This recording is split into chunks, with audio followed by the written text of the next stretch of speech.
Hey guys, good morning. Happy Sunday. Welcome to this nice iced coffee date. I hope you are enjoying your Memorial Day weekend, and hopefully I can fit this in without interruptions. Quinn is outside playing with a friend. Mal is out mountain biking, so I am alone.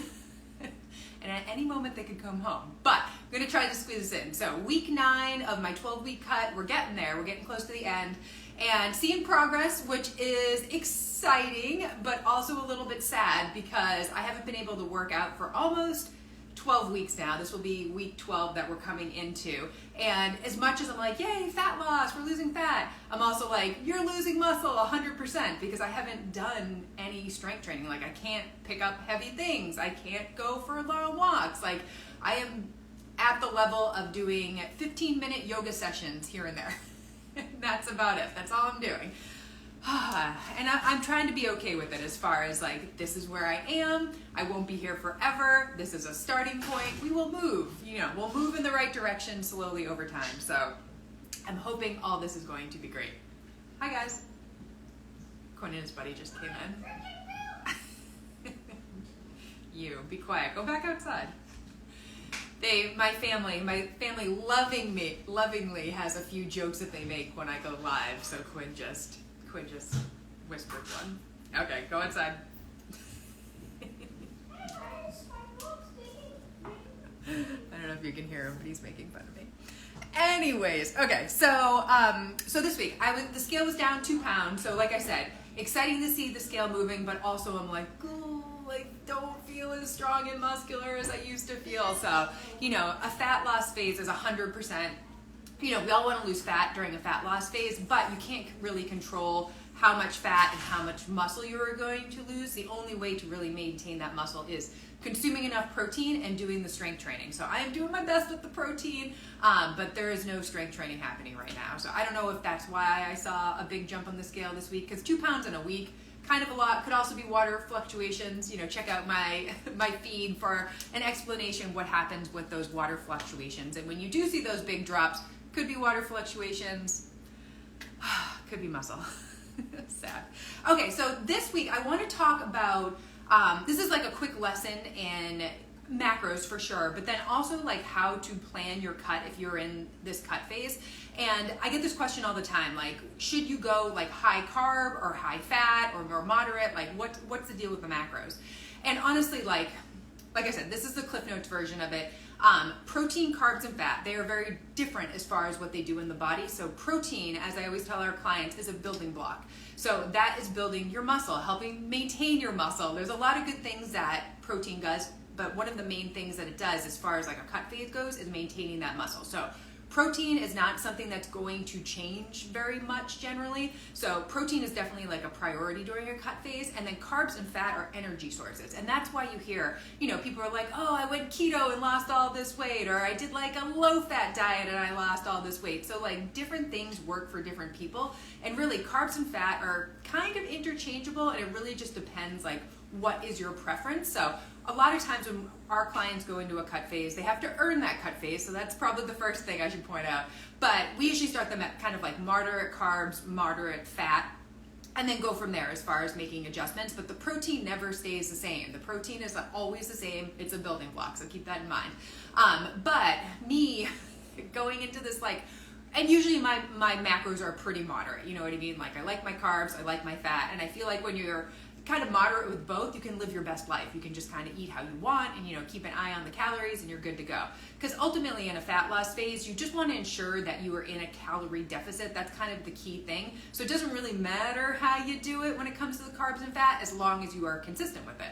So for me, I kind of went down this rabbit hole on blood sugar, glucose goddess. I had the CGM from Nutricent, shout out for my YouTube video. Check it out if you're interested in learning more about a CGM and blood sugar and all that. But went down that rabbit hole, and I just found myself kind of eating more low carb, like not purposely. I mean, not like low carb, like definitely over 100 grams of carbs per day. Like I'm not a crazy person. Like I don't want to feel like death every day. But like having like lower carbs than I usually do, like usually I'm over like 200 carbs for the most part, but I was, a lot less. So anyways, the reason I'm telling you this is that the second half of my cycle, so like the luteal phase, I did not feel my best. And I honestly like didn't put the pieces together until like after I got my period and everything. It was kind of like thinking through it. But the thing about progesterone, which is what you need in that second half of your cycle, so when you ovulate, your body produces progesterone, and your progesterone levels are at their highest in that second half of your cycle. And that's why, like, when you have higher progesterone levels, that's when you feel more balanced, you're a lot more low-key, you're not as anxious, you're sleeping better, like all the wonderful things that progesterone does for us. But when women are getting like really bad PMS symptoms, they're cranky, they're tired, they're having all the hormonal symptoms, a lot of times we can attribute it to low progesterone. So the point of my story here is that you need glucose in order to make progesterone. So if you go too low carb, you're not going to have enough glucose to make that lovely progesterone. And I was just kind of like thinking through that second half of the cycle, and I was like, man, I was like really low energy, like things that don't usually bother me were bothering me, my sleep was garbage, and I started putting the pieces together, and I was like, I need to eat more carbs next month. So this month I am not going low carb. I'm definitely going to bring my carbs back up, but that's also a point I wanted to make. When it comes to a fat loss phase, it really comes down to what works best for you. I personally like the high carb, low fat approach just because you can eat way more carbohydrates. And if you're in a fat loss phase, you know, you're consuming less than you normally do. So you're gonna be hungry, you know, and I feel like you can get a lot more calories out of the carbs, because what happens with the macros is each, you know, macro of carbohydrates is 4 calories, and for fat it's 9. So you can almost eat like double the amount of carbs than you can for fat. And if you've ever eaten nut butter or you know, some of these like foods that are just like high in fat, bacon, it adds up real fast. But you could eat a ton of veggies, like a ton of fruit for not a lot of calories, and also, you know, getting in those carbohydrates is really good as far as that progesterone production goes. So all I'm saying is I'm going to try something different going into this next, you know, menstrual cycle and the next few weeks of my cut, and I'm hoping this is going to help me out as far as feeling better in that second half of my cycle, and then also making sure like I'm not super duper hungry. But if any of this is resonating with you and you're somebody that's like, yeah, I haven't been feeling great in the second half of my cycle, and I've been eating more low carbohydrate, could be some motivation to get more carbs in. Oh, and I just want to point out, like healthy carbs, like not the junky carbs. And I can't tell you how many times I've looked at clients, you know, food diaries and whatnot, and this is like I'm not judging here, this is not coming from a place of like negativity, it's coming from a place of kindness and awareness. But I'll see them, you know, hit their carbs, and then I look at their carb choices and I'm like, not the best carb choices here. It's like a lot of processed stuff, cookies, alcohol. Oh my gosh, alcohol so much. So again, not shaming anybody. I mean, I drink booze, I eat cookies, I had a bite of frosting with my coffee this morning, so like, it is what it is. But anyways, good sources of carbohydrates. So fruits, roots, so root vegetables are definitely my favorite. Potatoes, carrots, turnips, sweet potatoes, that type of stuff. Any sort of veggies, go nuts with the veggies. Starches, oats, rice, you know, just like the whole food carbohydrates, I think can be really nourishing and give your body the glucose that it needs. Adrenal cocktail, we can throw that in there. So the second half of your cycle is not miserable. And of course, you know, having higher carb, lower fat could be more helpful, or could help you stay in that calorie deficit, or just ensure that you do. So anyways, a couple of things I just wanted to point out, and so I'm going to try that going into the last few weeks. But, you know, down 2 pounds this week, honestly, like I was just doing the best I can, because like I can't exercise, I can't move.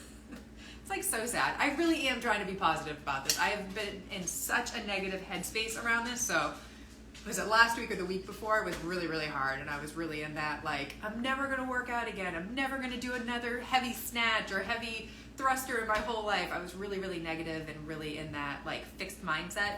But I feel like I've been coming around a little bit this last week and just focusing on what I can do. And right now it's 15 minutes of yoga at a time. So here we are, we're starting with yoga. But anyways, again, another point to make is that you can be in a fat loss phase and not rely on a ton of exercise and really just dial in your nutrition, and it makes such a difference. And honestly, I had this conversation with Mal, who wants to go into a cut phase, And we were just talking about how important the food was versus the exercise. And I do think if you can really nail the food, you're going to get much better results than, just relying on exercise to lose weight, because there's a million studies out there now that says exercise is not the best way to lose weight. It's helpful for sure. I mean, it can help, with blood sugar balance and happiness and building muscle and, all the things that exercise is good for, but not the best way to lose weight. It really is about focusing on what you're consuming, good sources of protein, making sure you're in that calorie deficit, and being patient.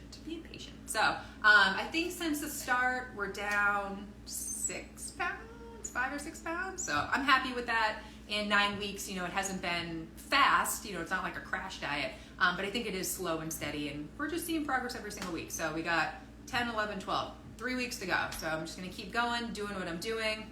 If the exercise happens, it happens, but yoga for now. All right, guys, have a lovely weekend. See you later.